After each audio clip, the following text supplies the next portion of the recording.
Hər birinizə salam. Mən Əmrli Elsəvər, Ər-Rey Tədris Mərkəzinin informatika müəllimiyəm. Bu gün sizlərlə Dövlət İmtahan Mərkəzinin informatika fənnindən hazırlamış olduğu test toplusunun 2025-ci nəşrinin ilk başlıq, yəni informasiya və informasiya prosesləri, informasiya təhlükəsizliyi mövzusunun suallarının izahlarına baxırıq. Və qeyd edim ki, ardıcıl olaraq bütün mövzuların izahları gələcək. Gəlin, vaxt itirmədən başlayaq elə birinci sualımızdan. Başladıq. Deyir, bu işarə nəyi ifadə edir? Bu copyright, yəni müəllif hüquqlarının qorunması işarəsidir. Cavabımız olacaq burada A variantı. Keçək ikinci sualımıza. İnformasiyanın xassələri göstərilən sıranı seçin. Əla. Gəlin, baxaq görək. Çıxdıq. Və açıq-aşkar görürsə, tamlıq, etibarlılıq, obyektivlik, aktuallıq, anlaşıqlıq yoxdur bir dənə. Bunlar bizim üçün informasiyanın xassələridir. Ziyanverici proqramların kompüterə daxil olması nəticəsində nə baş vermir? Bir qayda olaraq qəbul olunub ki, belə deyim, ziyanverici proqramlar, yəni viruslar kompüterə düşən zaman kompüter fiziki olaraq zərər verə bilmir. Yəni fiziki olaraq sıradan çıxmır kompüter. Ancaq belə deyim, proqram təminatlarına, yaddaşda olan məlumatlar, yəni bizim datalarımıza ziyan verirlər. Baxaq növbəti sualımıza, dördüncü suala. Antivirus proqramlarının növünə aid deyil. Burada açıq-aşkar görsəniz cavabımız Y variantıdır. Casuslar. Casuslar nə idi? Hackerların, belə deyim, hacker termini ilə eyni anlamda olan terminlərdən biri idi. İnsanın qəbul etdiyi informasiya hansı formadadır? İnsan analog formasında informasiya qəbul edir. Cavabımız olacaq B variantı. Baxaq növbəti sual. İnformasiyanın ötürülmə prosesində aşağıdakılardan hansı rabitə kanalı kimi istifadə oluna bilər? Rabitə kanalımız iki hissədən ibarət idi. Ötürmə vasitəsi və ötürmə mühiti. Burada da bir ötürmə vasitəsi görürəm, o da nitqdir. Bunu rabitə kanalı kimi qəbul edə bilərik. Yəni rabitə kanalının bir hissəsi olur əslində. Baxaq növbəti sualımıza. İnformasiyanın xassələrini seçin. Əla. İnformasiyanın xassəsi. Bu alqoritmin xassəsi getdi. Bu da alqoritmin xassəsi.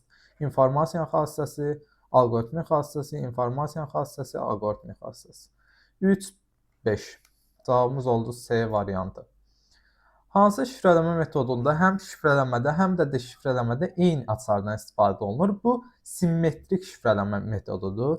Şifrələmədə və deşifrələmədə fərqli açardan istifadə olunma metodu isə bu asimmetrikdir. Belə desəydi, B variantını götürəcəkdir. Baxaq növbəti sualımıza. Biometrik informasiyaya əsaslanan hafizə sistemlərinə aid deyil.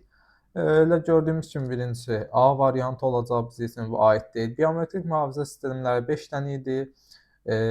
3-ü bizim baş nahiyəmizdə yerləşirdi. Səsə görə tanıma, gözün qüzehli qişasına görə tanıma, üzə görə tanıma. İkisi də əlimizdə idi. Ovuz isinə görə və barmağa görə tanıma. Hansı məlumatdakı informasiya obyektiv deyil? Əla. Gəlin baxaq. Obyektiv informasiya nə edir? Kimisə fikrindən asılı olmasın. Pişiyin 4 pəncəsi var. Bu kimisə fikrindən asılı deyil. Obyektiv. Bizdən obyektiv olmayanı soruşur. D variantı olacaq. Bugün hava çox istidir. Yəni birinə görə isti, digərinə görə soyuq ola bilər. Bu dəyişir. Konkret bir şey, məsələn, burada deyib küçədə havanın temperaturu 22 dərəcədir. Bu kimisə fikrindən asılı deyil. Qaldı ki, bu informasiya etibarlıdır yoxsa yox, biz ona belə deyim, baxmırıq, çünki biz obyektivlikdən danışırıq. Yəni, obyektiv olub etibarlı olmaya bilər. Sonra gəlin baxaq. Mülasələrdən hansı yanlışdır? Kətan qrafik informasiya daşıyıcısı ola bilər. Kağız qrafik informasiya daşıyıcısı ola bilər. Yanlışı soruşur. Kətan da kağız ola bilər. Simsiz rabitə kanalı qrafik informasiya daşıyıcısı ola bilər. Xeyr, rabitə kanalı sadəcə informasiya ötürmək. İnformasiya daşıyıcısı nədir? İnformasiyanı uzun müddət özündə saxlayan bir şeydir. Simsiz rabitə kanalı informasiya ötürmək üçün istifadə olunur. Orada informasiya daşıya bilmərik, yəni saxlaya bilmirik. Demək, 11-ci sualda cavabımız oldu C variantı. İnformasiyanın qrafiki təqdim edilmə formasına aid deyil. Burada açıq-aşkar görsənir, telefon danışığı bu qrafik formada deyil. Sonra informasiya səs formasında ötürülməsi vasitələrinə aid etmək olar. Əla. Səs formasında ötürmək üçün radiodan istifadə edə bilər. İnformasiyanı səs, audio formasında saxlanma vasitələrinə aid etmək olar. Cavabımız elə olacaq A variantı, diskdə saxlaya bilərik səs formasında. Yəni biz lövhədə, jurnalda, tarix dəstəyində, qəzetdə səs informasiyasını saxlaya bilmirik, yox, audio informasiyanı. Sonra papirus, diplom, kitab və kompakt disk arasındakı ümumi cəhət nədir? İnformasiya saxlamaq üçün istifadə oluna bilər hamısı. Meteoroloji stansiyada ətraf mühitin parametrlərinin ölçülməsi hansı informasiya prosesidir? İnformasiya toplanması. Cavabımız olacaq C variantı. İnformasiyanın saxlanma vasitələrinə aiddir. Elə A variantı keçdim. Hansı informasiya daşıyıcılarına aid edilmir? DVD olar, kağız olar, flash. Cavabımız olacaq Y variantı. Prosesor informasiyanın daşıyıcısı deyil, informasiya emal edən qurğudur. Mətni bir dildən digərinə tərcümə etmək informasiya emal etməkdir. Emal etmək nədir? İnformasiyanın təqdim edilmə formasını və ya məzmununun məqsəd yönlü şəkildə dəyişdirilməsi. Oldu bizim üçün informasiyanın emalı. Sonra 20. Antivirus proqramlarına aid deyil. Burada olacaq cavabımız C variantı, crackerlar. Bayaqki sualda da qabağımıza casuslar çıxmışdı. Bunlar da hackerların, belə deyim, başqa adlanan terminal, belə deyim, hacker adının başqa cür formasıdır. Trojan virusları şərti olaraq hansı növlərə bölünür? Bunlar uzaqdan idarə edilmə utilitləri idi, reklam proqramları və casus proqramları. 2, 4 və 5. Zaten crackerlar və hackerlar buradan əgər bunların adını əzbər bilməsək də, bunları çıxdaş eləyərək də cavabı tapa bilərdik. Cavabımız olacaq 2, 4, 5, yəni Y variantı. Uyğunluğu müəyyən edir. İnformasiyanın növü, informasiyanın xassəsi, informasiyanın təqdim edilmə forması. İnformasiyanın növü dedikdə, informasiyanı hansı şəkildə qəbul edə bilərəm? Hansı şəkildə qəbul edə bilərəm? Vizual şəkildə görərik. A variantı. Sonra toxunaraq, yəni taktil. D variantı. Əla. İnformasiyanın xassəsi. Xassələrindən bir dənə burada tamlıq var. İnformasiyanın təqdim edilmə forması mətni və ədədi şəkildə var. Burada B və C. AD, Y, B, C. AD, Y, B, C cavabım olacaq D variantı.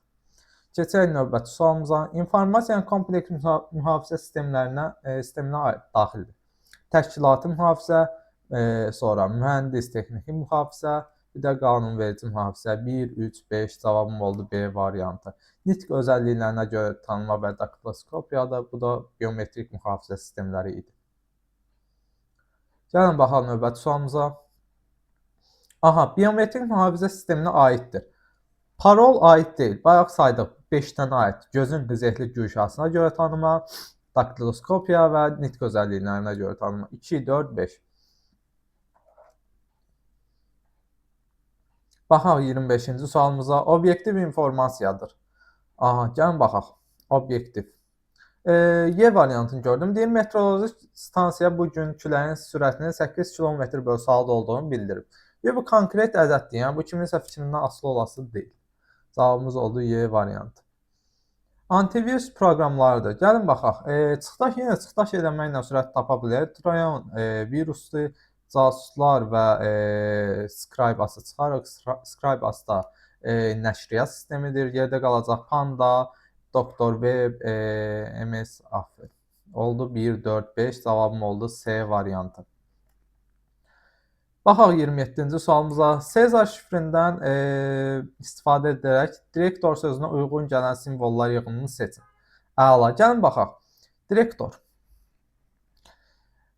Heçəm. D-dan neçə addım sürüşsə Ə-yə gələr? 2 addım, əla. İ-dən də 2 addım sürüşsə K-dır, sonra R-dan da 2 addım sürüşsə, R-dan da 2 addım sürüşsə Ş-dır, amma buradan R-dan 2 addım sürüşüb S yazıb, ona görə A variantın addım getdi. 2 addımla gəlmişdi Ə-yə, burada D-dan E-yə gəlib. D-dan E-yə 1 addımdır. İ-dən J-yə 1 addımdır, əla. R-dan S-ə 1 addımdır. Sonra hardan? Ə-dən E-yə. E-dən Ə-yə 1 addımdır, düzdür. K-dan 1 addım Q-dür. Burada Q yoxdur, heç addım qırağa. Sonra D-dan G-ya. D-dan G-ya. 1, 2, 3, 4, 5 addımdır. İ-dən 1, 2, 3, 4, 5 addım, sonra M. Düz sayda 2, 2, 4, 5, M. Düzdür. R-dan 5 addım. 2, 3, 4, 5 addım Ü-dür. Düzdür. Sonra E-dən 5 addım. 1, 2, 3, 4, 5, H-dır. Düzdür. Sonra K-dan 5 addım. 1, 2, 3, 4, 5, O-dur. Düzdür. Sonra T'dən 5 addım. 1, 2, 3, 4, 5, Z. Düzdür. Sonra O'dan 5 attım. 1, 2, 3, 4, 5 Ş'dır. Düzdür. Sonra R'dan da 5 attım. 1, 2, 3, 4, 5 Ü'dür. Cavabım olacaq. C variantı 27-ci sual üçün. Keçək növbəti suala. Hardware sözü Sezar üssü ilə şifrələnib. K6. Verilmiş simvola yığılan hansı hardware sözünün şifridir? K6 olmağından şifrələyək. Gəl birinci son simvolunu eləyirəm. Y-dən 6 addım gedirəm. 1, 2, 3, 4, 5, 6. Sonra K-la bitən B, C, D variantları getdi. Sonra hansı fərqlidir bunlarda? Sondan üçüncü simvol. A-dan 6 addım gedirəm. 1, 2, 3, 4, 5, 6. G olmalıdır. G hansındadır? A variantında 28 oldu. A variantı cavabımız. Baxaq 29-cu sualımıza. Hansı söz K5 qiymətində Sezar üsulu ilə şifrələndikdə bu şəkildə olur? Əla. Gəlin 5 addım dala qaydaq. P-dən 5 addım dala qaydıram. P hardadır? Burada. 1, 2, 3, 4, 5. K-la başlamalıdır. Hamısı K-la başlayır. Sonuncu simvoldan 5 addım qaydaq. İ-dən 5 addım. 1, 2, 3, 4, 5. D ilə bitməlidir. Cavabım oldu. A variantı 29-cu sualda. Baxaq növbəti sualımıza. Kurikulum sözündəki hər hərf əlifbada özündən müəyyən mövqedə yerləşən hərflə əvəzlənib. Yeni şifr aşağıdakı kimidir? Aşağıda deyil, yanındadır. Nəsə. Buna əsasən informatika sözünün şifri hansı olar? Baxaq. K-dan N-ya gəlmək üçün, neçə addım gedib? 1, 2, 3, 4 addım gedib. Əla. Deməli K4. İndi informatika sözünü də 4 ilə şifrələyəcəm. İ-dən 4 addım gedəndə 1, 2, 3, 4 L olmalıdır. L ilə başlamayanları çıxdım. Sonra sonuncu simvolunda bir dənə A-dan 4 addım. 1, 2, 3, 4. Sonu D ilə bitməlidir. Cavab oldu. Y variantı 30-cu sual üçün. Keçək növbəti sualımıza. Nail fikrində 5 hərfli söz tutdu. Sözün hər hərfini əlifba sırasına görə bir mövqeyə sağa sürüşdürərək şifrələdi. Əla. K1. Sonra isə ilk 3 simvolu silib son 2 simvolun sonuna qoydu. Sözün şifrələnmiş forması budur. Deməli, buradakı 3 dənə əvvəldən götürüb qoyub da. Deməli, K, F, S, S, Z şəklində olub. İlk 3-ü silib son 2-ni yanına qoyub alıb bu formada. Əla. Burada K1 olmaqla şifrələyib bu alıb. Mən bir K1 olmaqla D şifrələyim. Deməli, K ilə başlayıb, deməli J ilə imiş, J ilə olanda bir dənə J var, D variantı oldu. A1 olmaqla D şifrələdik. Baxaq 32-ci sualımıza. Lak sözü Sezar üsulu ilə şifrələndikdə bu ifadə alınmışdır. Əla. L-dan Q-ya 1, 2, 3, 4. K4. İndi eyni şeylə bunun D şifrini soruşur bizdən. M-dən 4 vahid dala qaydaq. M-dən 1, 2, 3, M-dən 4 vahid. 1, 2, 3, 4. İ. Biz düz saydıq. Lak sözündən L-dan Q-ya. Yəni, baxım, təzdən sayım. 1, 2, 3, 4, 5 imiş. 4 saymışıq. Yaxşı, tez gördük. İndi M-dən 4, 5 vahid gedən 1, 2, 3, 4, 5. H, A ilə Y variantları getdi. Bunların da son simvolları fərqlidir. Mən də D-dən 5 vahid dala gedim. 1, 2, 3, 4, 5. Y ilə bitməlidir. O da D variantı olacaq onda cavabım. Keçirəm 33-cü suala. 64206 onluq ədədinin 16-lıq say sistemindəki təsviri ilə eyni yazılışa malik olan söz Sezar üsulu ilə şifrələndikdə bu söz alındı. Sezar şifri üçün K ədədini müəyyən edin. Gəlin bu ədədi 16-lıq say sistemində çevirəndə nə edirik?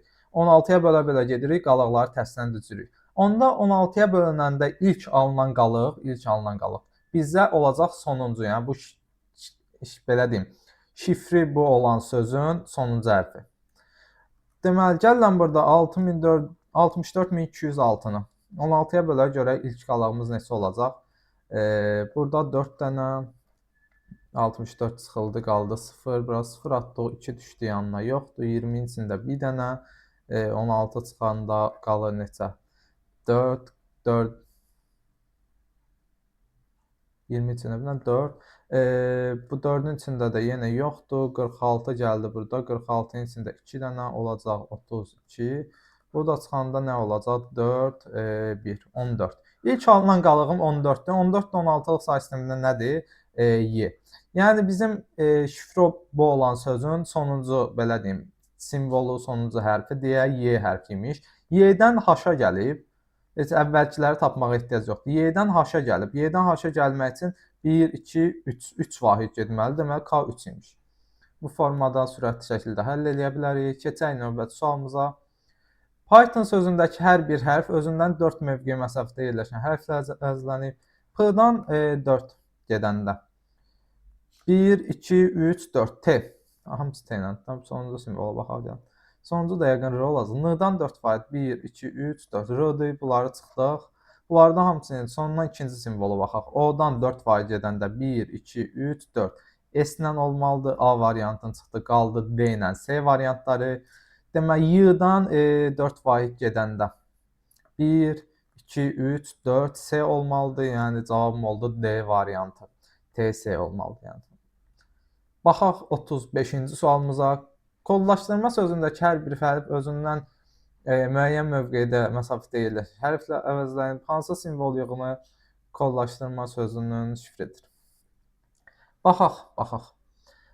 Bunların gəlin baxaq. Hamısı P, U ilə başlayır. Sondan getmək istəyirəm mən. A-dan neçə addım getsə F-ə çatar?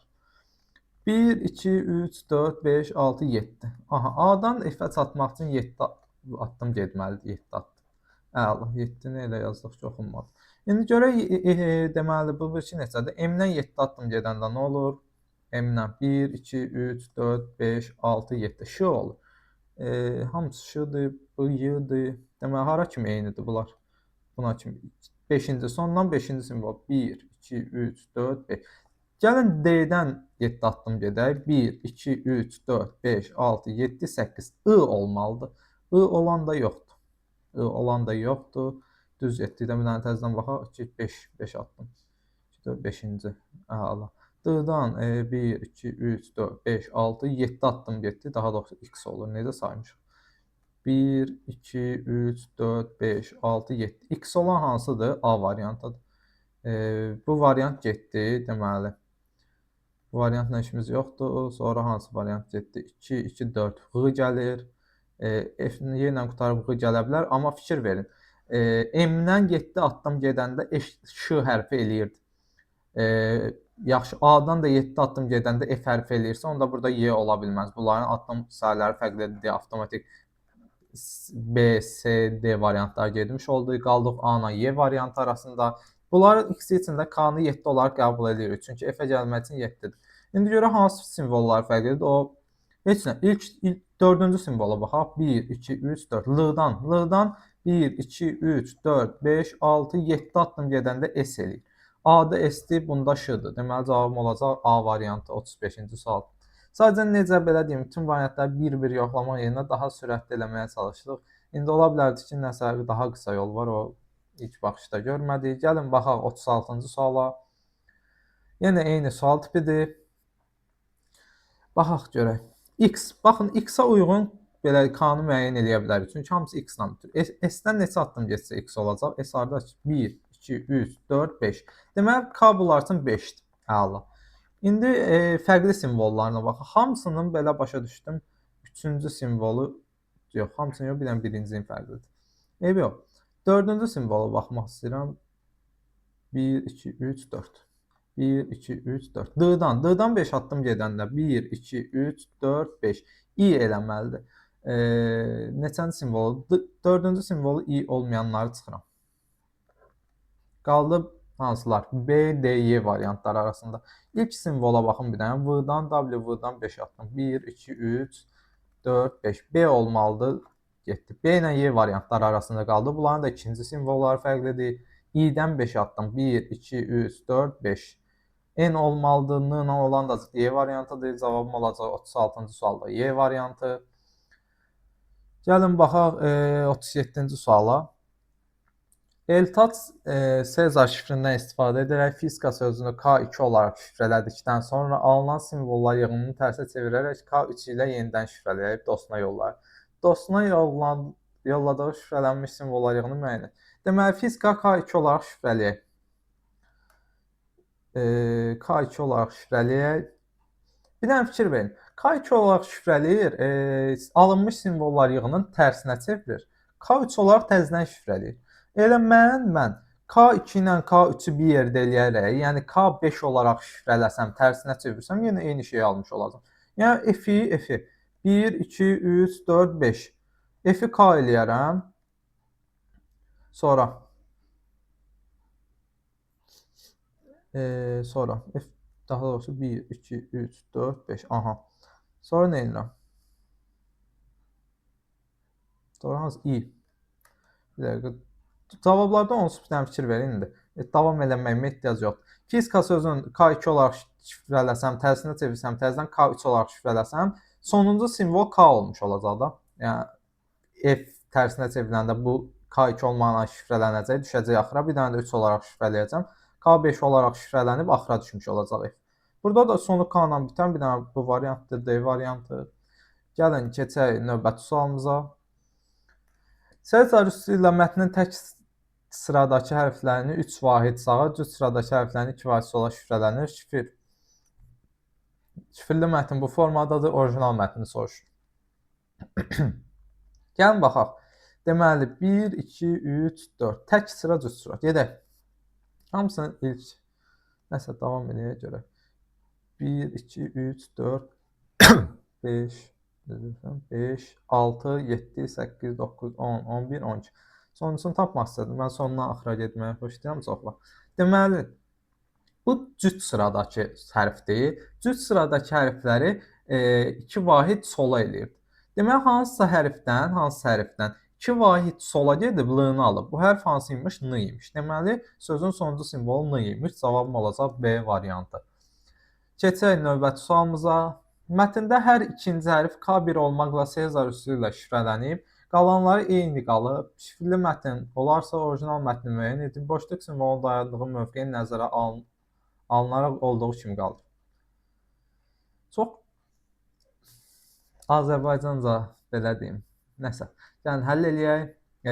Deməli, hər ikinci hərf ümumiyyətlə dil üslubu, yəni bu nə demək istədiyini anladıq, amma yəni bu yazılış strukturu düzgün deyil.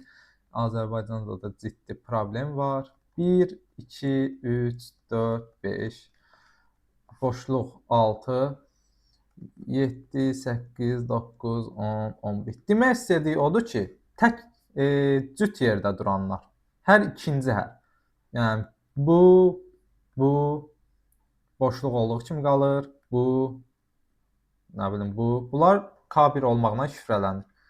Yəni bu belə deyilməməli idi, amma eyb yox. Nəsə, həll eləyək, gəlin baxaq. H olduğu kimi qalır. S və Y variantları getdi öz işinə. F nə olur? F bir addım gedir, bir addım gedir. Nə olur? Daha doğrusu şifrli mətn budursa, F bir addım K ilə sağa gedibsə, bir addım dala qayıdır. Olur nə? F hardadır? Olur Y. Deməli, ikinci simvol Y olmalıdır. B variantı getdi işinə. L-ya dəymirik. M bir addım dala qayıdır. Olur təzədən L. Olur hello. Aha, hello. Hello. Bir dəqiqə, gəlin. 1, 2, 3, 4, 5, 6, 7, 8, 9, 10, 11. 11 dənə simvol var şifrli mətnin özündə. 1, 2, 3, 4, 5, 6, 7, 8, 9, 10, 11. Aha, əla. 1, 2, 3, 4, 5, 6, 7, 8, 9, 10. Getdi işinə. Yaxşı, budursa. M də, aha, var. Sırf cavabım oldu nə? A variantı. A variantı. Bir dənə A variantını dəqiq yoxlayaq, görək başqa bir problem yoxdur. World problem yoxdur. Baxdıq 40-cı suala.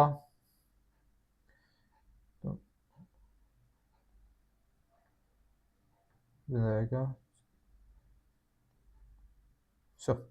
Baxdıq 40-cı suala. İngilis əlifbasından istifadə edilərək bir mesaj Sezar üsulu ilə şifrələnir. Aşağıdakı kimi də şifrələnir daha doğrusu. Hər il K-nın qiyməti 1 vahid artır. Hal-hazırdakı K 25-dir. Əgər mesaj 500 ildən sonra deşifrələnəcəksə, onda hər bir hərf əlifbada özündən neçə mövqe məsafədə yerləşən hərflə əvəzlənəcək. Əslində bu çox bir məntiqsiz addımdır. Belə bir şifrələmə realda heç cür tətbiq edilə bilməz. Nəsə gəlin baxaq. 500 il keçəndən sonra K-mız olacaq 525.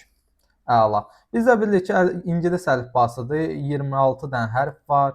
Hər 26-dan sonra, yəni hər 26 tamam olanda əvvələ qayıdır. Məsələn, buradakı hansı hərfdən 27 addım sonrakı hərf, elə bu hərfdən 1 addım sonrakı hərf də deyə bilərik.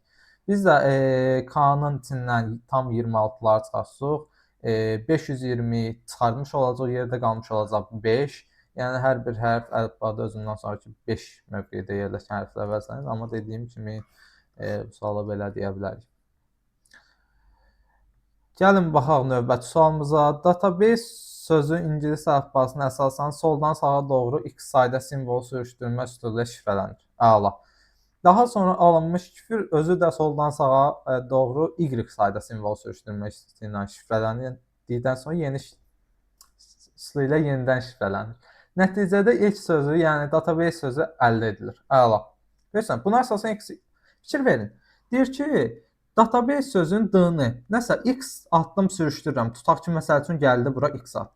Deyir, bir dənə də y addım sürüşdürəndən sonra təzədən gəldi D-ya çatdı.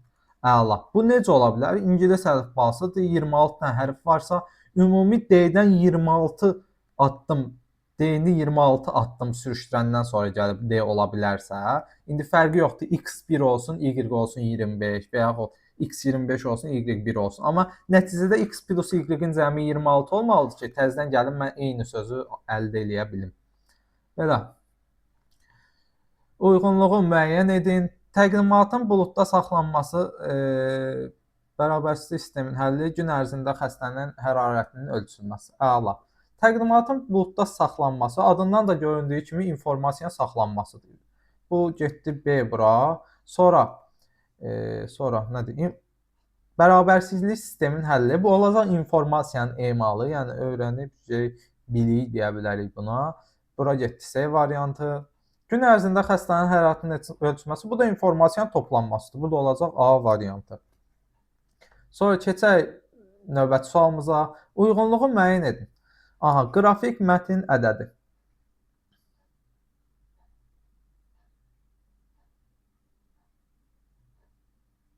Gəlin baxaq. Futbol oyununun hesabı bu ədədi olacaq. Sadəcə orada ədədlərdən istifadə olunur. B variantı gedəcək bura. Riyazi ifadənin qiyməti bu da yenə ədədi formada olar. D variantda getdi bura. Sonra yox, qalxdım yuxarı. Piroqun hazırlanma resepti. Yəqin ki, bu mətni formada olar. Düzdür, indi o sxemlə də göstərmək olar. Nəsə, mətni formada piroqun hazırlanma resepti. Sonra nə qaldı burada? Yol hərəkət nişanı bu olacaq bizi üçün qrafik informasiya. Başqa qaldı A, B, C, D, E. Robotun yığılma sxemi. Bu yığılma sxemi çox vaxt sxemlərdə yazı formasında yox, qrafik formada ifadə olunur. Ona görə burada əlavə eləyəcəyik 1-ə. Keçək növbəti sualımıza. Uyğunluğu müəyyən edin. Obyektivlik, tamlıq, etibarlılıq. İnformasiyanın cari zaman anına uyğunluğu bu aktuallıqdır. Bu burada qeyd olunmur deyə götürmürəm. Alınan və verilən informasiyanın daha aydın və başa düşülən formada olması. Anlaşıqlılıq. Müxtəlif mənbələrdən alınan informasiyanın üst-üstə düşməsi. Bu etibarlılıqdır. Obyekt və ya hadisə haqqında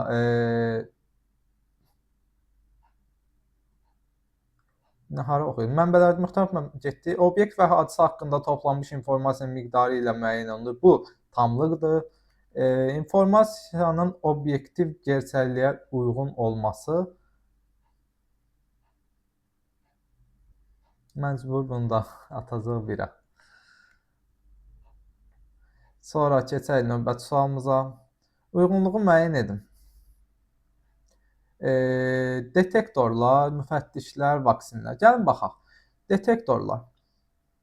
Detektor nə idi? Özünə məlum olan virusu axtardı. Burada görə hansı ifadədə onu vurğulamaq istəyib? Elə C variantında fikir versək, deyir, hər hansı məlum virusa yoluxmuş faylları aşkarlamağa imkan verir. Bu getdi 1-ə. Sonra müfəttişlər. Müfəttişlərin iş prinsipi nədən ibarət idi? Belə deyim, yadda saxlayırdı, belə deyim, müəyyən bir vəziyyəti yadda saxlayırdı və sonrakı vəziyyəti yadda saxlayır və dövrü olaraq bu işi görərək bir-biri ilə müqayisə eləyirdi. Burada da o harda qeyd edib? Bir dənə baxaq. G variantında fikir versəydik, proqramların və disklərin sistem sahəsinin ilkin yoluxmamış hesab olunan durumlar haqqında məlumatı yadda saxlayır. Sonra istifadəçinin müəyyənləşdiyi vaxtda onları cari vəziyyətlə müqayisə edir və bu fərqlərdən tuta bilir ki, belə deyim, virus düşüb yoxsa yox. Sonra vaksinlər. Vaksinlər nədir? Ümumiyyətlə, realda da vaksinin, belə deyim, iş prinsipi nədən ibarətdir? Yoluxmuş kimi göstərərək virusdan qoruyur. Elə A variantını bura aid etmək olar. Baxaq növbəti suala. İnformasiya emalı, informasiya ötürülməsi, informasiyanın saxlanması. Arif boş zamanlarında musiqi dinləyir. Lütfen. Yaxşıdır. Şagird müəllimin verdiyi misalı həll edir. Bu informasiyanı emal edir şagird. Verilmiş yazı materialını kompüter diskinə yazır, bu informasiya saxlayır.